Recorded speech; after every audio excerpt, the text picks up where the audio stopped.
literally thought it was a typo, and I'm like, welcome to Conversation Movie Night. I'm Jared. I'm here with Robert. What's up, brother? Yo, what up? And do we really have to talk about this one? Jay Heat wanted to, and he'll be here soon. So we're talking about Thor Love and Thunder, otherwise known as a much more crappy version of Thor the God Butcher by Jason Aaron. Now, I will say this, though.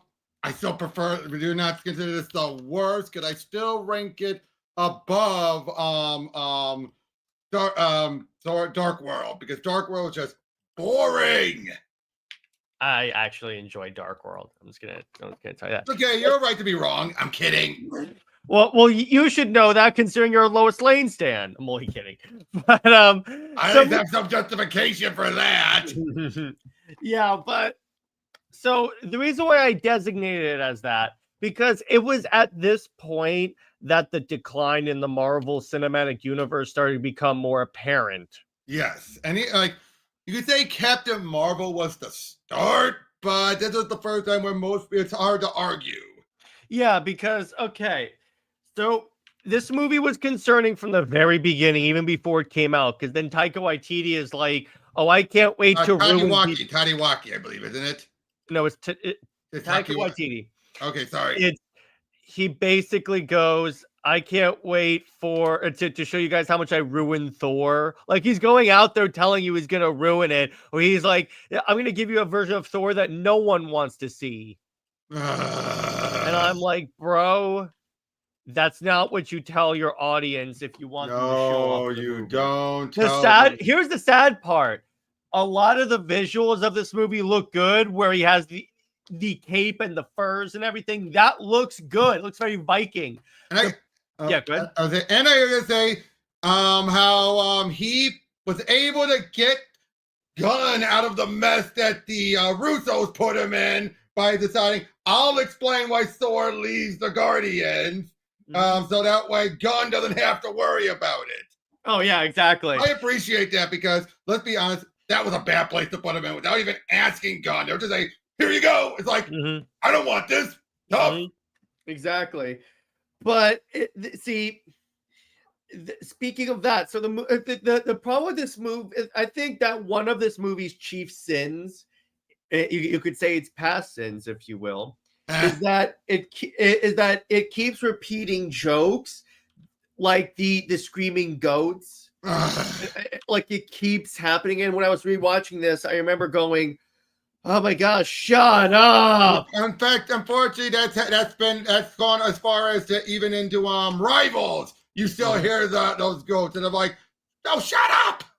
Yeah, I'm like, stop it. That's not something that you want. It's not like this before the movie came out, so they didn't know that was stupid. No, the movie came out and it's still stupid. Yep, apparently people like it. There are people who do like it. And how do you waste Christian Bale as Gorr? I'll say this. There's two major flaws of this movie, and I would say if you fix those, you fix the whole movie. Okay, let's see. The whole Zeus scene, that entire scene needed to be overhauled. That was the biggest sin in the whole movie, was just how pointless that scene was, and how that was the peak of all the dumb jokes. You know what I would have done for that? Have it where they go there, but Gorr's already there. Take the scene that was in black and white and transpose that fight into the omnipotent SETI fight, and have them fight Gorr like Gorr is on top of a mound of dead gods. And not that though, but the way Zeus was handled, this is not Zeus at all. Thank you. This is not Zeus. What Marvel Zeus, especially not Marvel Zeus. This was one of the occasions where the Snyder fandom was comparing him to Zack Snyder's Zeus, and I'm like, this is the occasion when that's appropriate, because I'm sorry, that was a much better Zeus. Even though we don't know anything about him, but just look-wise, yes. I'm talking He's about still a badass. Look, like, the minute Russell Crowe Zeus is walking down the stairs, holding out his little tutu thing, I'm like, what? And not that, though, the other thing that really gets to me is the fact that, again, because here's the other thing. Marvel and DC Zeus is not usually that well defined. Let's be honest. Yeah, they change it all the time. Marvel Zeus, though, has always been defined as one thing, and this is a Ha ha ha ha ha. You know, type of a guy. Well, that's where Hercules gets a lot of his personality from. Is from his old man. Yeah, and it's just like also when he's spinning the lightning bolt like a top, but it's like the thing is like this whole movie treated Thor like he was a joke, and even even Hemsworth was like, "Yeah, I don't like this." No, exactly. He was hoping it wasn't going to be bad. He was hoping Because here's the thing: I always say if you wanted to put more humor into Thor, honestly, the Russos in Infinity War did it the best because even when, like he says, "I fare thee well, morons." Exactly. That's a good amount of humor, but it kept it serious enough. The problem Endgame was, kind of destroyed that, but the point is, like, that's how you do a balance of humor.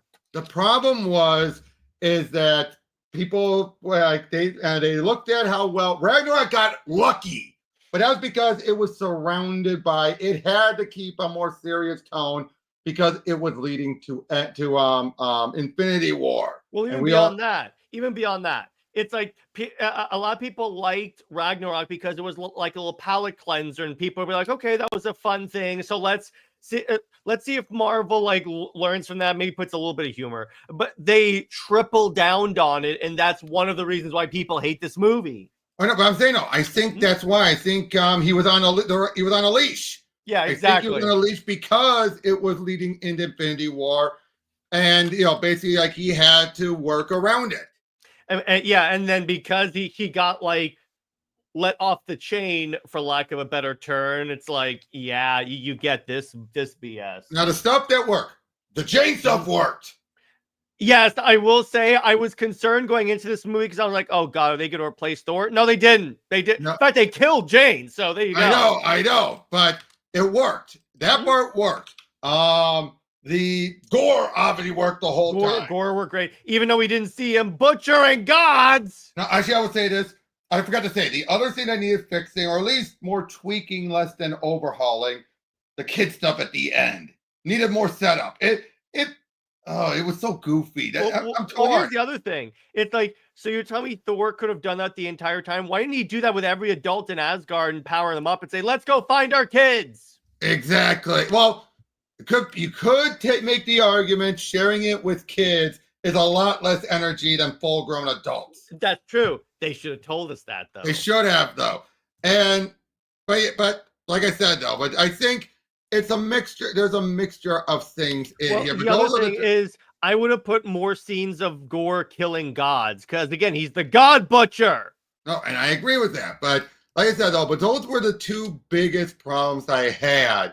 Most of the other stuff I really didn't have a problem with. You know what I mean? A good bit of, like I said before, a good bit of the visuals, like Thor's like Viking look with the fur cape. Even Jane's costume looked good. I still don't like the nanotech helmet because that just looks horrible. Right. But I did really like and a lot of the action scenes were pretty cool, especially the one in black that was like in that black and white world and stuff.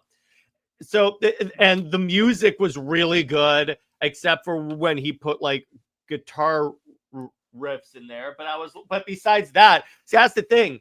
It's like even, and also the cancer stuff, I think was actually well done. I don't think they like treated that horribly as I thought they were, because normally Hollywood is a little insensitive with that. Yeah, exactly. And I'll say that one bit of humor that I did get chuck off Melissa McCarthy as Ella because of course they would make it as embarrassing for her as for the character as possible. I really liked how they kept the Matt Damon thing going. I enjoyed that. Oh, the other thing I liked, it was cool seeing Sif in her comic accurate outfit, even though it was barely there. True. But by the way, so Cameron says, I remember being hyped for this movie because they were adapting the Gorr storyline. We all know how dark that storyline. Yeah, exactly. Cameron says, also, can we talk about how Thor's cast is basically not existing, especially Sif? Yeah, exactly. They don't put like, well, here's the thing. The Warriors 3 were wiped out by Hela. Right, because they thought that would have been the end, because they thought that was going to be the end.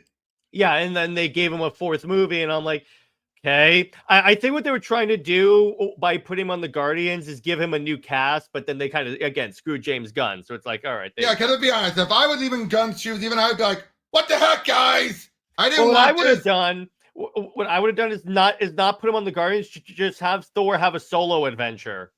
Exactly. But like I said, I do appreciate that the director, I can't get the name. I also liked how in the beginning of the movie, Tyke is like, Thor's jacked again. Well, I'm getting rid of Fat Thor. He's doing the chains. He's pulling the ship. I'm like, yeah, there you go. I bet you Chris also wanted that too. I bet you Chris wanted that from too. From dad bod to god bod. If I was to say one thing I adored, the girl that was Chris's daughter, wasn't it? Yeah, you mean I think her name was Galaxy or something. Yeah. She's an actual Marvel character. So when I saw this thing in theaters and I see the reflection of the girl that's basically made of a galaxy, I was like, I know who that is. Yeah, but like I said, I like that. I thought that was cute, and it put Thor in an interesting place that the comics have not touched on. Yeah, in terms of him being a father and stuff. Exactly. Which, again, that's really cool, and that's the thing. It's like that's what makes this movie a little bit like a betrayal for me, because it's like there's good in this movie. It's just it's sandwiched in a lot of crap.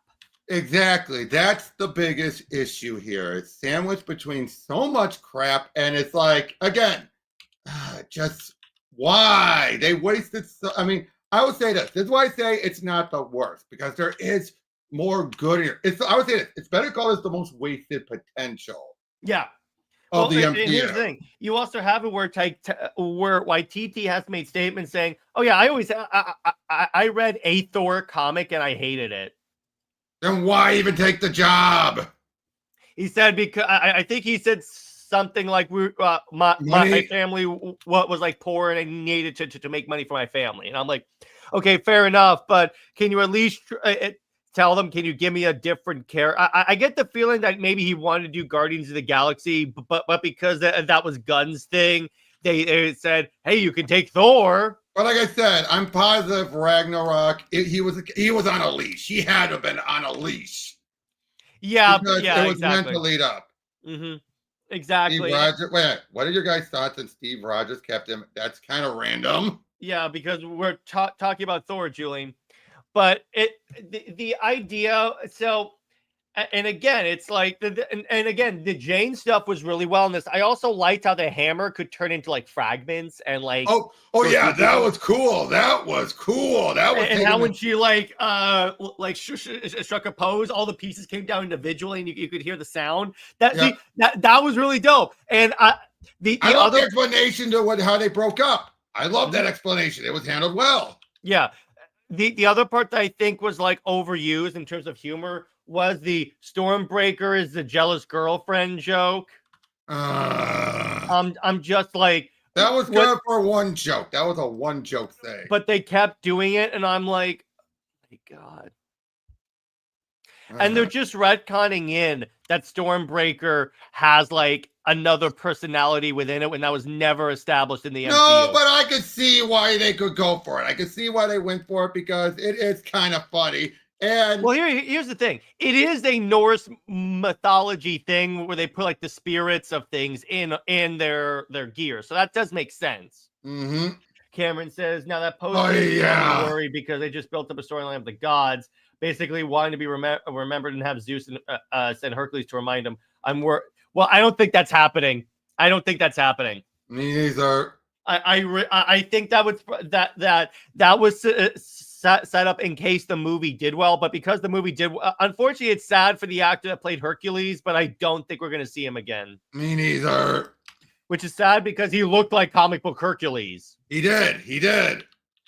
But it's like, again, that's what happens when you make a movie based on a character that you obviously didn't like, and it's really, really, really annoying. Agreed. Now, what else could we say about this movie? It's just, so the other thing, yeah, all that hype for nothing. I know. Yeah. And you notice how for Valkyrie being the king of Asgard, they don't really do a lot with that either. And that was the case. That was the case of Disney overhyping something that was pointless. Yeah, exactly. Because it's like when she joins Team Thor, she's not even like the leader. It's Thor being the leader. So I'm like, okay. Yeah, that was a case of them. Oh, I like how they at least gave an explanation of one, what she's doing, two, make it be like Thor's not ruling. Well, yeah, and they set this up at the end of Endgame. Yeah, pretty much. Which again, it's like there was too much good stuff. There was too much fun stuff that they should have expanded on that would have been actually really cool. But again, this also would have been a cool occasion to bring in like other Thor character to rebuild the Warriors 3, but with different characters like Sif, Beta Ray Bill. Oh, I would have loved. Oh, but would you wanted him to create the handle Beta Ray Bill though? That's true. I would probably would have had Thor make a bunch of horse jokes. Worse, he'd probably have it be oh god, if he would probably make a joke about like what horses, how sometimes they'll just go anywhere on the street. He'd probably focus on that. Yeah, he would. Cameron says thought on Thor and Jane's romance. That was one of the good parts about this way they handled it. That's the other issue. It's like this movie has some good stuff. It's just the problem is that if it were on a balancing scale, the bad stuff is going to be like significantly higher. Exactly. And that I really hope at least the very least what this movie did. Here's the good part that this movie did. It basically warns Marvel about going too far in the comedy direction, and reportedly when they do the next Thor movie, which they're gonna do, it's gonna be a lot more serious. Agreed. I agree. They're gonna have someone else involved. Which that would be. Can you imagine like the dude that did the Northman doing a Thor movie? Something like that. Now I'll say this: Ragnarok should be the standard. I still say Thor in Infinity War was like. I'm talking about for a Thor movie. I'm talking for a Thor movie. Let me put it this way: take like the first Thor movie, put a tad more humor in it, and you're good to go. Exactly. Like because again, I don't think Ragnarok should be the standard because that's what they did with this movie. True. It's like I think what Marvel was trying to do is they were trying to turn Thor into Deadpool. And he shouldn't be. He should not be. In fact, when you read the comics, yeah, Thor has occasional bouts of humor, but he's not that humorous. And that's one of the things even the movies I think got right. Yeah, exactly. He's not all the prior movies. Like this way, the movies prior to Taika, I think, got that part at least, where he's not like this jokester. I would say this: Dark World could have worked if it wasn't for one big problem. You know what that was? It's boring for you. But besides that, they they reworked the whole movie so they could add more Loki, losing a lot. Because remember, this was basically War of the Realms completely butchered. Essentially War of the Realms, because remember, this was before that storyline. I thought you were dealing with the same villain. Yeah, exactly. Yeah, well, because they had a lot of great stuff. They had a lot of great. I'll say this: he got worse than Bale did as Gorr. That was even more messed up. Mm-hmm. Oh, here's the other thing. Eccleston got screwed over worse than Bale did. Yeah. All right, here's another thing. Speaking of this movie, so you know how how Feige said that like Valkyrie's bisexuality would be explored in this movie. He said that it doesn't really when you think about it. Not really. Yeah. So I'm like, again, it's like you're lying. They just simply meant that meant it's going to be referenced. That's all. Shut up and leave me alone. Yeah. Because you know some people probably talked about that, and I'm like. Yeah, we don't. Yeah, but it's like, but I do agree with you on that because here's the thing: going back to Dark World, can you blame them though for going full into Loki because he was like the big star of Avengers? And I get that, but then they went overboard by trying. Like I was saying, the one additional scene that I like that they put in there was the bit of them walking in and he brought in Chris Evans to be turned. That was great. He goes, I feel a surge of patriotic pride. I love that because it's like, of course Loki would do that. And then Cameron says, I also have to compliment this movie for not having the fight be on Earth and having it be Thor's own adventure. Yeah, because here's the thing. If they had it be on Earth, like in the previous movie, not previous movie, like in Dark World, it would have been too much like, why didn't any of the Avengers show up? That was the big problem people even called with Guardians of the Galaxy 2. Why didn't the Avengers try and stop the Ego's whatever? Ego's plan. Let me put it this way: they didn't even have to, in terms of that, they didn't even have to like have any of the actors come back. Just have a 3D model of Iron Man blasting that creature, trying to hold it back. Exactly. That's all you had to do. I don't know why this is so hard, because here's the thing, and to be clear, this is one of the other problems with Marvel Comics as well, because sometimes it can feel, for how many heroes are based in New York City, you barely see anyone. It wasn't always that way. Yeah, I know it wasn't always that way. Because I still remember there used to be moments, for example, where it would suddenly snow in New York when it was in the summer, and they would just make a quick comment, and then there'll be a little editor go saying, see Thor, to find out why this is happening. They did that in Spider-Man. Yeah, they did it in Spider-Man. They did it in other things where they would have a brief bit, a little blurb that said, see this, seriously, back when they had people like Mark Gruenwald, they were on the ball of keeping all of their continuity in order. Because guess what? You had an editor that cared. Well, an executive editor in that case was Mark Gruenwald, but yeah. You had leadership that cared. Nowadays, you really don't. And who took the spot after Gruenwald died? Brevoort. That should tell you. Yeah, I don't think Brevoort cares. Now, I think he cared at first because he was trying to fill Mark's shoes. You definitely tell in those days it kind of worked. Hell, I think it kind of worked when he was did the stuff when he was the editor on the Avengers during the Heroes Should Not Be Named era. Yeah, exactly. You thought I was going to say it, didn't you? Well, here's the thing. On that era, that was pretty easy to keep it all in continuity, because guess what? He Who Must Not Be Named basically dictated the continuity. So it's real when you have one person, essentially He Who Must Not Be Named at that time. I think we can consider him like Marvel's version of Joshua Williamson now, because like when you look at like Joshua Williamson and to a lesser degree Mark Waid, they are like the story architects of DC. Yep. By the way, Timo, why did Thor kill the Emperor? It didn't. We never said it did. No, I said I refer to it as the movie that killed the MCU. What I mean by that is that was the movie that all of the issues with the with this phase of the MCU were immediately like evident on that. It was basically after the false promise of No Way Home gave us. This is the one where it kind of was like the eye opener of like, oh yeah, things haven't changed at all. Yeah, and you know what's kind of funny? Back when this phase got started, like it was after WandaVision, I think.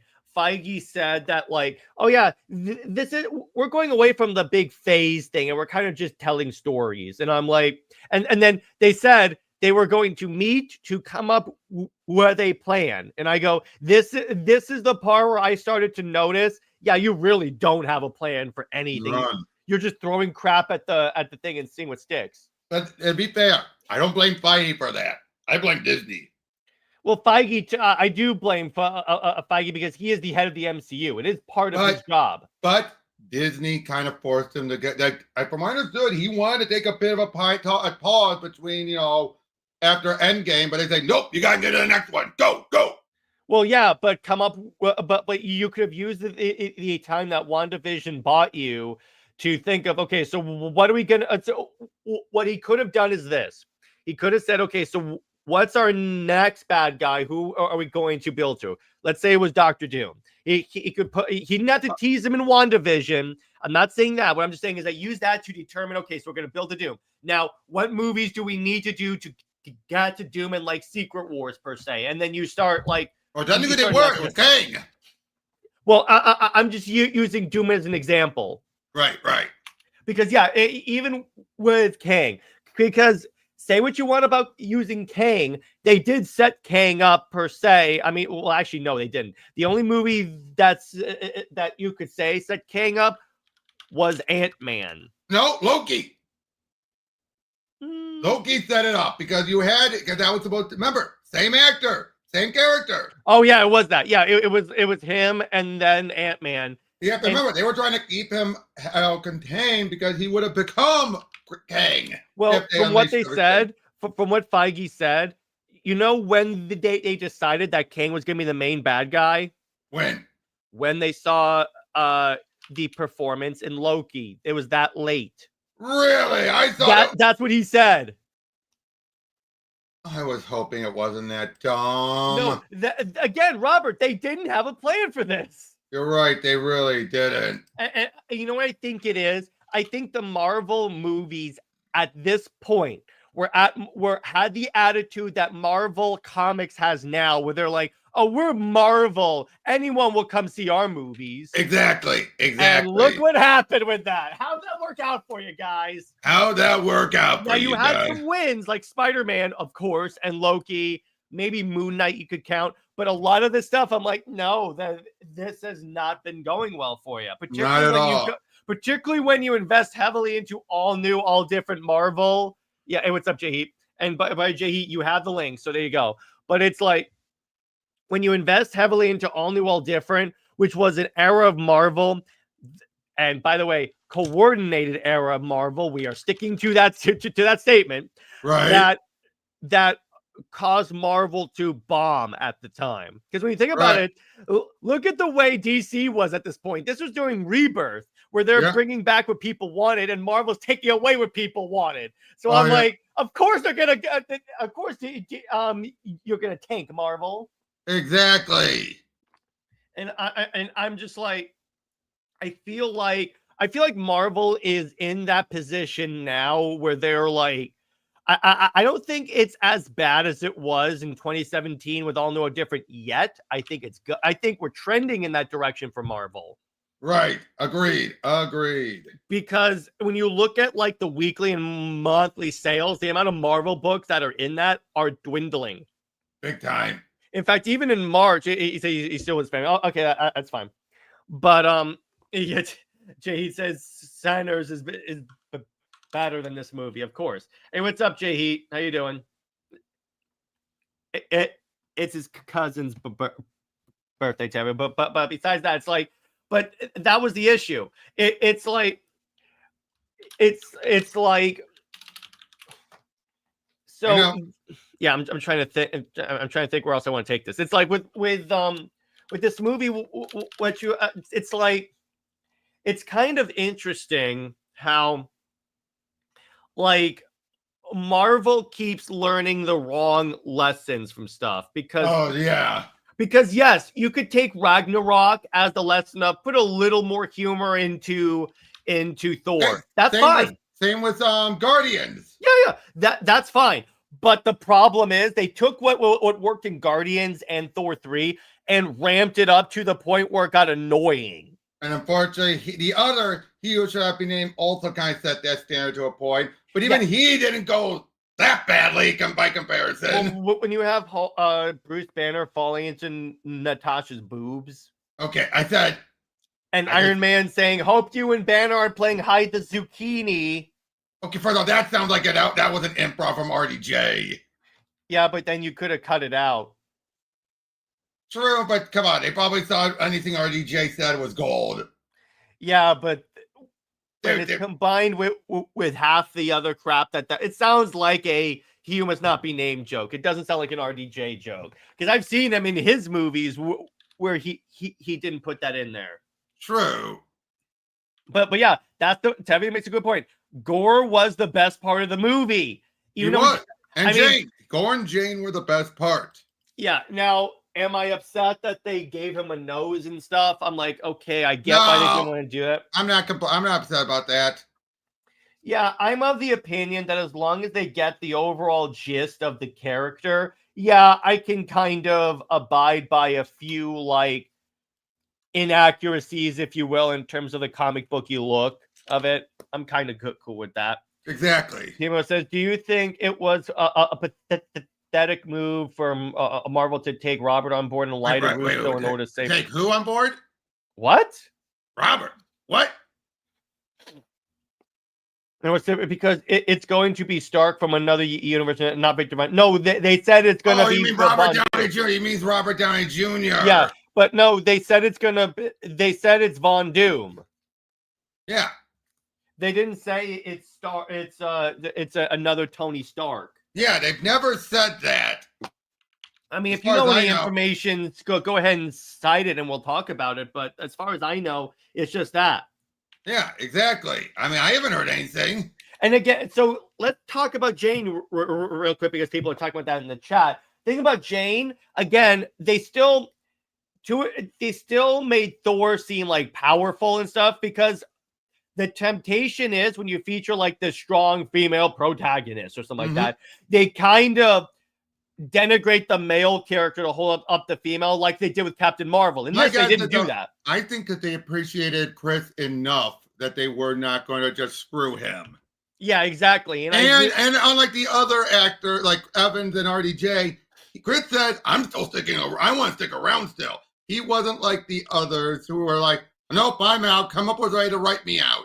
And between the two of them, Natalie is the one who's going to do a movie by movie basis. He was never going to be, because to be fair, this isn't really her thing. And I'll give credit to Chris Hemsworth. He could have just said, screw you guys. You guys destroyed my character. I'm not coming back for this.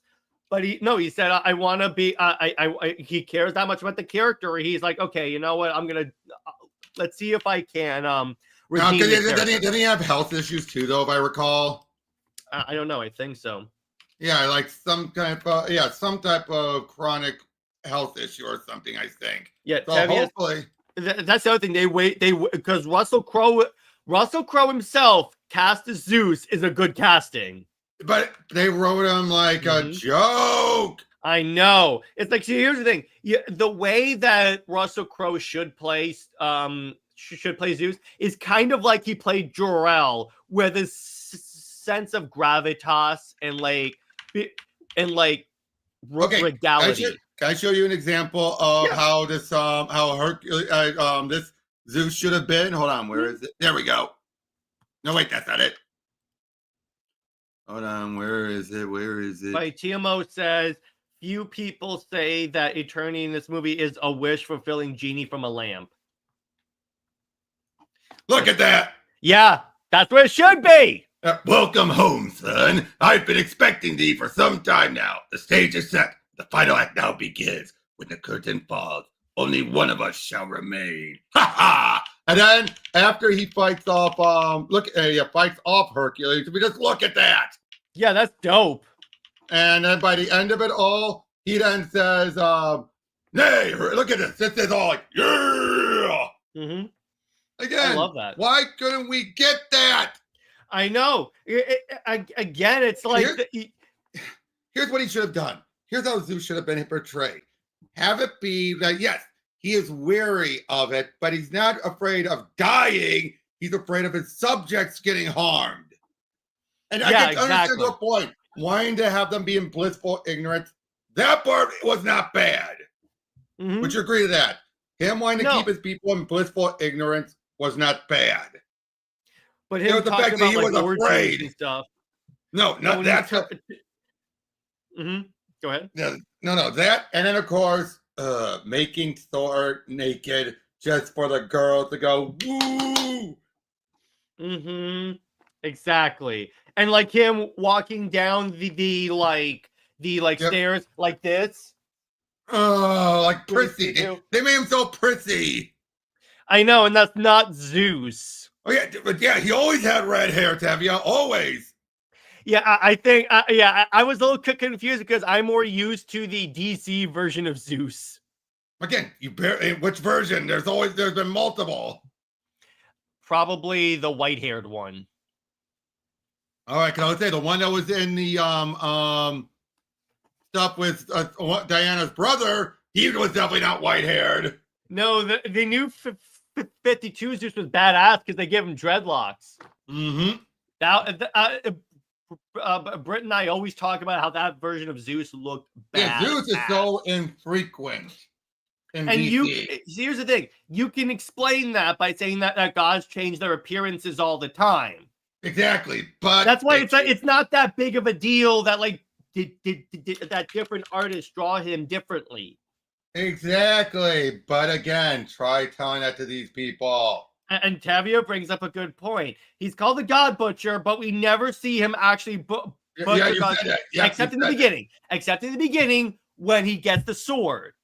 Exactly. We see the aftermath of that, and I'm like, okay, that's good. But that's why I say if Thor had, when he was walking into Omnipotent City, had walked in on Gorr, like destroying all the gods, or if the fight on Omnipotent City was Thor like they had the conversation as usual, maybe tweaked, and then Gorr shows up and kills all the gods.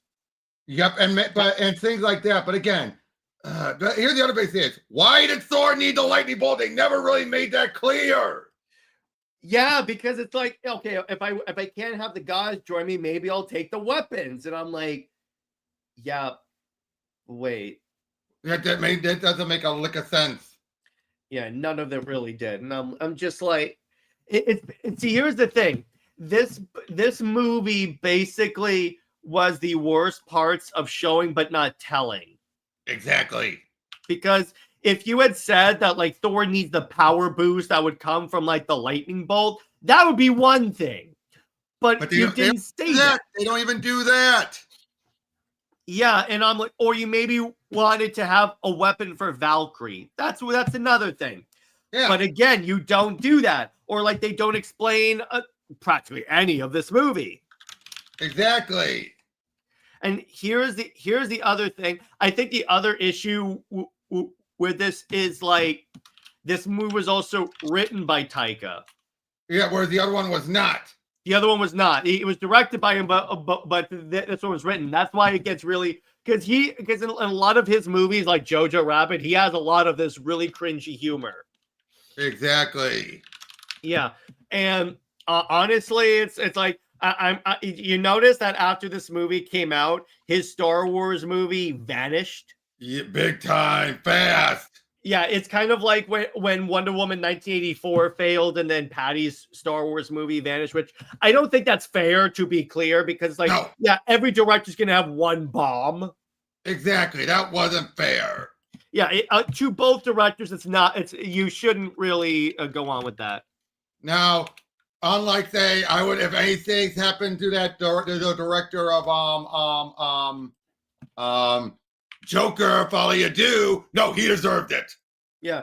By the way, so did you know that there was gonna be an episode of What If was pitched? That would have been what if Jane got the hammer first, and it basically an adaptation of what if Jane became Thor. But because they did that storyline for Thor Love and Thunder, they rejected that bit. Not surprising. Yeah, and I'm like, that would have probably been a better story. Probably, but we don't know. Mm-hmm.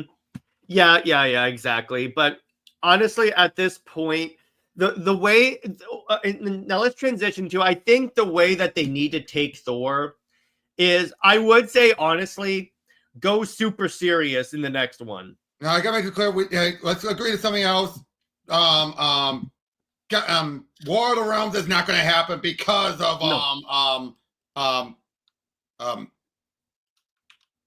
Dark World. No, because they killed Malekith in that movie. Yeah, they can't. Yeah, and they're not. And I mean, they could take a different dark elf and use that, but still, no. But, no, it has to be him. It has to be him. But in terms of like where they need to take Thor, I would make the next movie straight up serious. Like, yeah, go ahead. 100% serious? I don't think so. Like, not like Batman versus Superman serious, but I'm saying put a lot more seriousness in the movie. Right. Oh, did you know that Waititi was also unaware that the Thor will return part was added at the end of the movie? Probably, that's kind of good. I think that he didn't expect. I think that I think was happening. I don't think he thought he was going to get another Thor movie, so he was trying to go out with like a bang. I wouldn't be surprised. Certainly did, and but it's like, and that is interesting there. But in terms of like the next thing, you could just do a movie with Thor traveling to like all these different. You could basically do a War of the Realms, but not do War of the Realms, if that makes sense. There are other Thor movies and Thor plots you can do, though. Yeah. Now the thing is, do they could, you know what they could do? Pull a God of War with it and have it be a Thor and his daughter movie. But I would say bring Beto Ray Bell in. Yes, do that. Everyone's demanding him. Yeah, particularly since it's not going to be by Waititi. Wait a minute. Fear itself. Bring in the serpent. Oh, there you go. Bring the serpent in. There you go. Ignore the Avengers part of that storyline, but just do the Thor parts of Fear itself. Exactly. Yeah, exactly. By the way, Tavia brings up another interesting point. Speaking of plot points, that confused me. I just realized something. When did Thor have the powers to shoot? That's the thing. It doesn't make sense. It's because it's like all of a sudden they add that. And I'm like, you couldn't have brought the army with you and shared it? Again, and Robert, you brought up a good point. If they had said it's easier for him to share with kids, but they didn't. You could have given your powers to Valkyrie. Exactly. Another one they want to do, if Chris only wants to do one more movie, I say do what they're currently doing in Immortal Thor. Build up to his death? Yes. Build up to his death. That would be and actually kill him. Yeah. That would be interesting. I could definitely go. Or another one they could do a weird take on what during Jurgen's run with him in the future, with him actually being a god and ruling the world. You could actually have the next movie as he actually returns to Asgard and like actually rules it. Like Valkyrie is like, I can't do this. You do it. Or rather, I should more rephrase it as we see a dark future, and then that dark future wants to try and do it sooner, like where he feels like, I should go back in time and implement my power sooner to bring about, because he thinks he's doing things better for the world. I wouldn't do time travel though. Okay. What you could do also, what I think they should do is go back to having Asgard be like a floating place. Here's what you do. The JMS thing where it's floating over Oklahoma. But that will bring it back to Earth. But at least have it be like a separate thing instead of it being on Earth. True. Or you could just have him recreate Asgard using his powers. That's true. That's true. But it's like, because they've been attacked multiple times, I would see it as a safety measure. Mm-hmm. And it's like, so you could like go with that. Or here's what you do if you want to do his. I was gonna say. See, here's the problem. They already did like Ragnarok, so I was gonna say that it could do like a Ragnarok like thing where Thor dies in battle. But still, they've already done that. Mm-hmm. That's the problem. They've done all the good. And not all the good stories, but they've done the stories that would set this up. Yeah. Tevia says, speaking of Thor and his story, that does raise the question: what's going to happen to Gorr's daughter in Secret Wars? I don't know. Well, she's going to be older for one, because of the actress, obviously. Because that is, if I'm right, that is Chris's daughter, right? Yeah, it is. It is. I love that. Yeah, that's so adorable. Okay, that works. And the wolf woman that he makes out with in the beginning montage, that's his wife. That's what I thought. And well, to be fair, we've already seen his wife because anytime he ever kissed Jade, it was always his wife, which I give him so much props for that. He's one of those like husbands. that. He's one of those husbands. That's good. You know what? I respect that a lot. I really appreciate that. Not that there's anything wrong with actors who are willing to kiss someone who isn't their wife. I want to make that clear. I'm not saying it's for a role, but I appreciate that level of devotion. Right, but you get what I'm saying. I'm not saying there's anything wrong with that. It's just I always have a stronger preference for those who are willing enough to be like. That explains why whenever he kisses Jane, the camera angle is always from her back. Because it's his wife. That's a terrific, that's a good way to do it. And you know what? Props on Marvel for accommodating that. Well, what are they going to do? Tell him no? They could have, but and tick him off? Yeah, exactly. But it's like, again, they're Marvel, but I do appreciate that, like, they came to that little agreement. And I'm like, okay, that works. I didn't know that. Yeah, exactly. I mean, when I heard about that, I was like, aw. Yeah. He loves his wife that much, and that's really great. I like that. Mm-hmm. But and the other thing I think they should do you think they should keep Jane dead? That's the big question, isn't it? Yeah, because here's the thing. Here's what they do. Valkyrie retires and Jane becomes Valkyrie. Or okay. Valkyrie dies in combat and they do the Jason Aaron thing where Jane becomes Valkyrie. But it depends on if the actress playing Valkyrie wants to leave or not. Or if Natalie Portman wants to come, which that's the big question. Does she really want to keep doing it or not? Mm-hmm. I think from what I understand, part of the reason why she wanted to come back is she wanted to at least end on a better note than what was before. True. The other thing I kind of want in the next Thor movie, bring back Loki, because remember, Loki's alive. Yeah, but technically not. Technically, yeah, I know. Technically. But yeah, everyone wants to see Thor meet up with the other Loki. Everyone wants that. Yeah, at least have them meet briefly. That's it. And then it's like, okay, my brother's alive. And so, because remember, this Thor doesn't know that version of Loki's alive.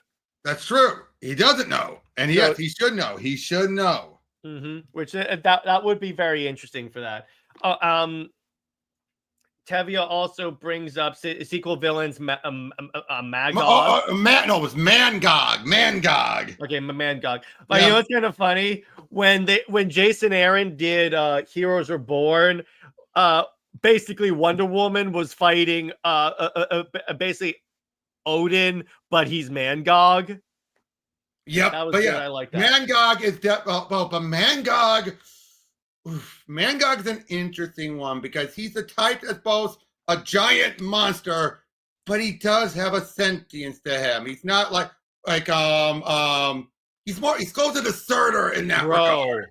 What? I got it. I know what they do. I'm gonna take a page out of Tevia's book for this. This is what they do with Thor. They Death of Superman him.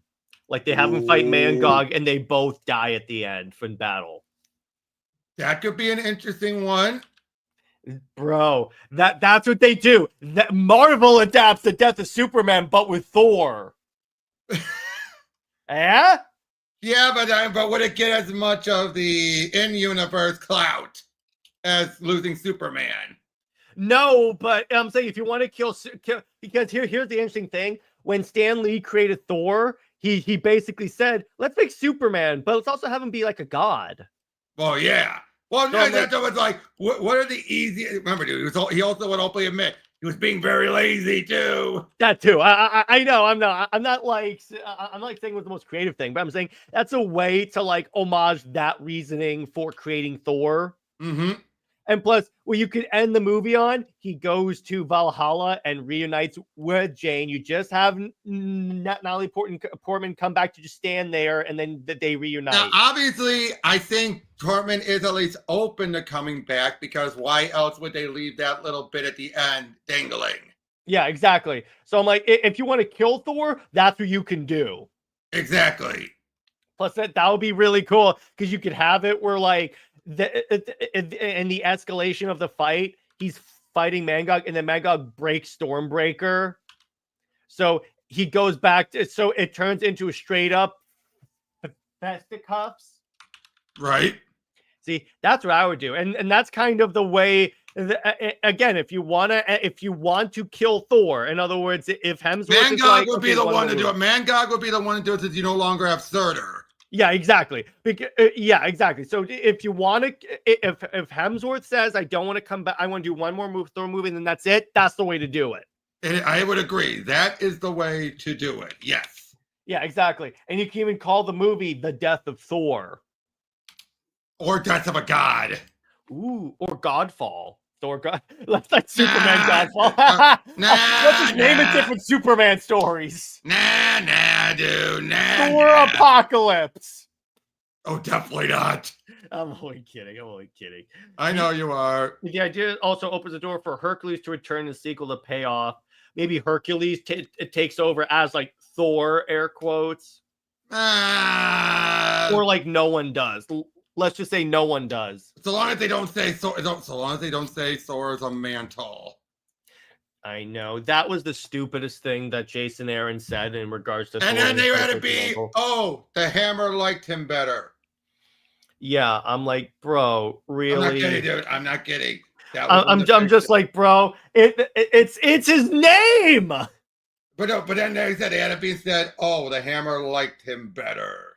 And I'm like, oh God, I will never like. I will say, I just love in the Thor, and I think it's the Kate's Thor run where Freya's like, yeah, the Phoenix was your mother, but look, Yep.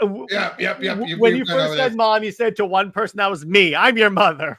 I know, you love that part. Oh boy, talk about another waste of losing a good actor when they killed her off in Dark World. I know. Love how her. about losing Odin? Well, that was in Ragnarok. And let's be honest, Anthony Hopkins, one, who knows how long he's going to last. Two, look how expensive he is. True. That is very true. Yeah, like he is very expensive. They were probably lucky enough to get him. Mm-hmm. Yeah, I'll give you that. But all in all, like I've said, is it the worst? Hell no. But yeah, look this way. Of the post-Endgame movies, will I throw this on for fun? Yeah, I would say so, yeah. Or if it's on, I look at it this way. If it was on TV, I'd sit down and watch it. I know that's laughable these days, but I'm saying, but using that old adage, if I was flipping through TV and it was on, I wouldn't change the channel. Yeah, because again, it's a fun movie to watch. It has good action scenes, great music and stuff. Again, the acting is superb. Oh, I just realized, one character we kept on avoiding, bringing up, I feel that deserved to not be in the movie was Korg. Korg, yeah. They should have just killed him. Or at the very least, Korg is one of the things, even in Ragnarok, I hated because I'm like, that's not Korg. That is not Korg at all. Well, again, it's essentially Waititi's OC. I know it's a pre-existing character, but it might as well be exactly. It's an OC because I'm like, no, that's not Korg. That is 100. You know what's kind of funny? Whenever when I watch the World War Hulk, the Planet Hulk animated movie, and I see that Korg, I'm like, that's Korg? Yep, and now, one thing I don't mind is that, because you do know he is actually gay, right? I did not know that. They paired him up with Hiram of their Warbound. Okay, but still, it's like that Thor, that Korg was not like a joke or anything like that. Not at all. And I'm just he was straight up a badass. He should be that's why when I saw the trailer and I saw Korg, I'm like, we're gonna get Korg. And I'm like, that's the most badass he gets. Well, the other thing, dude, if you remember, in Ragnarok, Thor kind of treats it like it's his first time encountering that alien race, but he literally encountered it in the beginning of Dark World. Oh, good boy. That's the creature he uppercut and said, anyone else? To be fair, you know what? I can no prize an explanation behind that. So many of those type of aliens just look all the same to him. Of those rock aliens, okay, but no. I mean, aliens like that in general. look no different than some of the monsters he's faced in Asgard. But they established that it's the same alien race. Yeah, but I'm just saying though, for him, that's a case where, and not for to make Thor racist, but for him, they all look alike. Or they all those smaller, lesser creatures kind of blend together. Is what I. Oh, so he's raucous. That's what he is. He's raucous. Barry Cameron says, "Isn't Gorr's sword also from the symbiote world?" Yeah, technically it is, but they're not doing null. They're definitely not doing null. To be fair, though, null was created after that was established, not before. That was the case of Johnny They later retconned it to being null sword. Oh, it wasn't so much a retcon, so much the case of Kate looked at it and realized, I could do something with that. That god of darkness, I could use that. And the fact, I still love how Kate revealed the dark god was the symbiote god, and the light was Captain Universe, the unipower. Mm-hmm. I always love that. It's just like, oh, it's one of those moments where I just applaud him so much, Kate so much. Yeah, exactly. But yeah, I think that's a good place to leave it. In terms of like this movie, how I would rate it, I give this one a 6. Yeah, I'd give this a sturdy 6. Of the Thor movies, this is my least favorite. But let me be clear. I have, for the most part, enjoyed every Thor movie. Right. It's not like there's this one Thor movie that I absolutely loathe. Okay, actually, you know what? In terms of my rating, it is 1, 2, 3, 4. Like straight down the line right there. For me, it's 1, 3, 4, 2. Okay, that's fair enough. I like that. And I'll say this. While I use Dark World as my marking for my least favorite, again, it's like I keep saying, being boring is worse to me than being bad. Okay, that works. I'll give you that. I'll give you that. That's why for me, that's why I never say, even though I rank it so lowly, it's not because it's bad. I want to make that very loudly clear. I don't think it's bad. Yeah, and let me be clear again. And it's basically what we're saying is like, we don't hate any of the Thor movies. No, but I'll be honest, it's not the sheer universal near flawlessness, in my opinion, of the Guardians movies. Okay, yeah, I'll give you that. I'll give you that. Because let's be honest, it is, as far as trilogies or being so good in a row, I cannot think of anything that really has matched that the level of Cap. Yeah. Okay, Cap, but one advantage Guardians has. Same creator, all three. But still, it's like consistent quality. In fact, they even got better as they went along. Oh, that's true. And I will give you that. I will give you that. But I'm saying as far as keeping the same creator. Okay. That's fair. In terms of the trilogies that kept the same creator, which when you think about it, that was only that one. Yeah, I was about to say Guardians is the only one that did that. Yeah, exactly. Which I'm like, oh, okay. I'm like, can we compare? Now you get where I'm going. Now you're going. No, get where I'm going. Yeah, I'm like, can you compare that though then? Because it's like he's the only one that did that. Yeah, it really is. And Thor, Iron Man only had the first two. Mm-hmm. Right. And yeah, when you really look at it, is there any other that kept their directors? And no. Not really, no.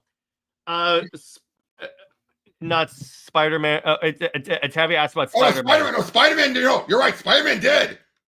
Oh, okay. There you go. There you go. But the quality on that one was nowhere near as good. Here's the thing. With Spider-Man, 1 was pretty good. 2 was meh. 3 was great. 3 was great, but it's also it's because of the nostalgia goggles. True. That is very true. 2 was the weakest of those Spider-Man movies. Let's face it. 2 was hands down the weakest, and it railroaded them. That ending was like, really? That's where you're going to end it? Yeah, and I'm like, Marvel, why did you approve that if you knew that was going to because you knew they were going to do a One More Day as story. You knew that's what. Yeah, they have to, because unfortunately, that's the story of Spider-Man that gets talked about the most. Which I'm like, of all the stories, can we not reference that? But anyway, so right. That's where we're gonna leave it. It's a pretty decent movie, but continuing on. So in terms of Comics League at 9 p.m., Britt and I will be going live to compare Superman and Wonder Woman's relationship to that of Daredevil and Elektra. And Wonder Woman Wednesday, I'm going to talk about which Wonder Woman characters deserve their own solo series. And movie night next week, it's my pick. So I'm going to see if I can pick something truly special. Right. Robert, how about you? Because my link's down below. I'm uploading some more of my videos, and I just realized I'm coming up on 550 soon. Heck yeah! I got a poll. Did you vote on my poll? I did. I'll ask you later how you voted. But yeah, I am considering, not guaranteed yet, but considering covering Mouse for it. Okay, that'll be interesting. Yep. But yeah, so that's pretty much all I've got to say. All right. Stay heroic, everyone. Remember, Lois Lane is Lois Lane. She belongs to General Zod, Zois, and Maxabat for life. I will see you later. Bye-bye.